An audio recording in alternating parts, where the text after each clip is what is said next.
Welcome. In front of me is a Redmi Note 10 Pro, and today I'll show you how to copy contacts from your SIM card to the device. And to get started, let's find the contacts application. There we go, in the Google folder. Let's skip signing in, and once you see this page right here, you want to tap on the three bars in the top left corner. Go to the settings, where you will find an option to import right at the bottom. Select SIM card. And from here, you should see all the contacts that are on your SIM card.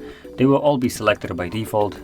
So if you don't want some of those contacts, simply deselect them.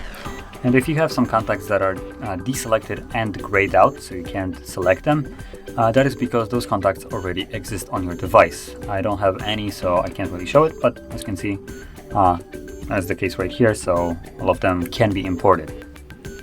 So once you have selected all the contacts that you do want to import, tap on the import button, and voila, we have just imported our contacts. That's simple. So if you found this video helpful, don't forget to like, subscribe, and thanks for watching.